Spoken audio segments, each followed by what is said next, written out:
بسم اللہ الرحمن الرحیم۔ السلام علیکم دوستو۔ ملک نمروز پہاڑوں کی ترائی میں واقع ہے۔ پہاڑوں پر گھنے جنگل ہیں جس میں ہاتھی، گینڈے، گھوڑے، بھیڑیے، بھیڑیں اور دیگر جانور بکثرت پائے جاتے ہیں۔ شہر نمروز پر ایک خدا ترس بادشاہ کی حکومت تھی جن کے انصاف کا ایسا شعرہ تھا کہ لوگ نوشیروان کی بجائے اس کی مثالیں دیا کرتے تھے، پر قسمت کا چکا تو کسی لمحے بھی الٹا ہو سکتا ہے۔ یہی نمروز کے ساتھ ہوا۔ اس کی کسی کو نظر لگ گئی۔ ایک آدم خور شیر وہاں آ گیا۔ صبح دوپہر شام جس وقت اسے بھوک لگتی وہ جنگل سے شہر میں آ جاتا اور اپنی بھوک مٹاتا۔ اس شیر کے بارے میں ایک چیز عجیب تھی، وہ صرف عورتوں کو شکار بناتا تھا۔ مردوں کو اگر وہ صرف اس وقت مارتا تھا جب وہ کسی عورت کا شکار کرنے میں اس کے خلاف مزاحمت کرتے تھے۔ شیر کا ایسا خوف طاری ہوا کہ دن کے وقت بھی گلی کوچے ویران ہو گئے۔ سب شہری اپنے اپنے گھروں کو تالے لگا کر اور کھڑکی دروازوں کو مضبوطی سے بند کر کے گھر میں چھپے رہتے۔ صرف بالغ مردوں کو باہر نکلنے کا حوصلہ ہوتا، کیونکہ انہیں پتا تھا کہ شیر انہیں نقصان نہیں پہنچائے گا۔ بادشاہ تک یہ خبریں پہنچی تو اس نے دربار خاص طلب کر لیا تاکہ اس مسئلے پر غور و خوض کیا جائے۔ اس نے وزیر اعظم سے رائے طلب کی، وحشی درندے سے عورتوں کو کیسے بچایا جائے، اس مسئلے کا کیا حل ہے۔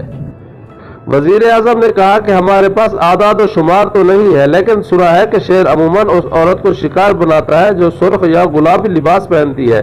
اگر عورتوں پر پابندی لگا دی جائے وہ سرخ یا گلابی کپڑے نہیں پہنیں گی تو شیر انہیں نہیں مارے گا۔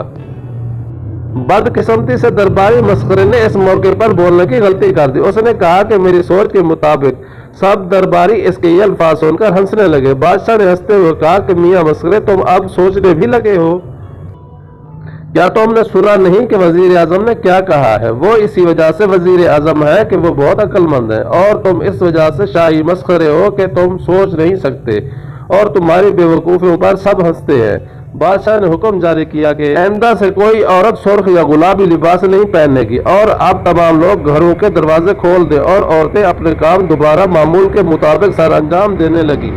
بدقسمتی سے اسی شام شیر نے ایک اور عورت کا شکار کر لیا۔ اس نے سبز رنگ کے کپڑے پہنے ہوئے تھے۔ بادشاہ نے اگلی صبح دربار لگایا اور پھر غور ہونے لگا کہ شیر کے حملے کی کیا وجہ ہو سکتی ہے اور مسئلے کو کیسے حل کیا جا سکتا ہے، اور وحشی درندے سے عورتوں کو کیسے بچایا جائے۔ اس مرتبہ کوتوال نے بات کی، میرے خیال میں مسئلہ کپڑوں کی رنگت کا نہیں ہے۔ اس عورت نے لہنگا پہنا ہوا تھا۔ شیر سمجھا کہ یہ کوئی موٹا تازہ شکار ہے جس میں سے خوب گوشت نکلے گا، اس لیے اس پر حملہ آور ہو گیا۔ درباری مسخرے نے دوبارہ بولنے کی کوشش کی، میری سوچ کے مطابق۔ بادشاہ اپنا پیٹ پکڑ کر ہنسنے لگا اور باقی درباری بھی ہنس کر دوہرے ہو گئے، اور مسخرے کی بات قہقہوں کے شور میں دب گئی۔ کوتوال کی بات سب کو سمجھ آ گئی تھی۔ چنانچہ بادشاہ نے حکم جاری کر دیا کہ آئندہ شہر میں کوئی عورت لہنگا نہیں پہنے گی، اور سب عورتیں بے فکر ہو کر گلی، محلے اور بازار میں آزادی سے گھومیں۔ ہوا یوں کہ اس شام ایک اور عورت کو شیر اٹھا کر لے گیا۔ اس نے نہ تو سرخ کپڑے پہن رکھے تھے اور نہ لہنگا۔ بادشاہ نے دوبارہ خصوصی اجلاس طلب کر لیا اور پوچھا، وحشی درندے سے عورتوں کو کیسے بچایا جائے، اس مسئلے کا کیا حل ہے۔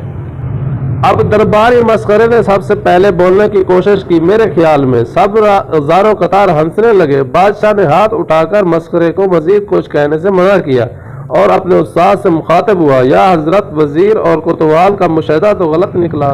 آپ دونوں جہانوں کا علم رکھتے ہیں، ہمیں بتائیں کہ اس مسئلے کو کیسے حل کیا جا سکتا ہے۔ شیخ صاحب نے فرمایا، مسئلہ لباس کے رنگ یا قسم کا نہیں ہے، مسئلہ لباس کی تراش خراش کا ہے۔ جب لباس میں سے عورت کے بازو، ٹانگیں اور چہرہ دکھائی دیتا ہے تو گوشت دیکھ کر شیر وحشی ہو جاتا ہے۔ ساری غلطی عورت کی ہے جو شیر کے جذبات کو مشتعل کرتی ہے۔ اب اس وحشی سے عورتوں کو بچانا ہے تو انہیں افغانی برقع پہننے کا حکم دیا جائے جس میں ہاتھ پیر کیا آنکھیں تک دکھائی نہیں دیتی۔ شیر کو گوشت دکھائی نہیں دے گا تو وہ حملہ نہیں کرے گا۔ مسخرے نے پھر بولنے کی کوشش کی، میرے دماغ میں یہ بات آتی ہے۔ سب درباری بے تحاشا ہنسنے لگے۔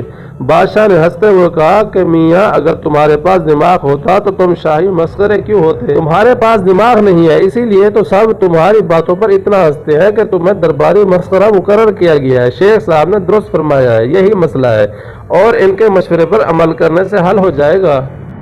حکم جاری کر دیا کہ آئندہ نیمروز کی تمام عورتیں افغانی برقع پہنا کریں گی اور شیر انہیں کوئی نقصان نہیں پہنچائے گا۔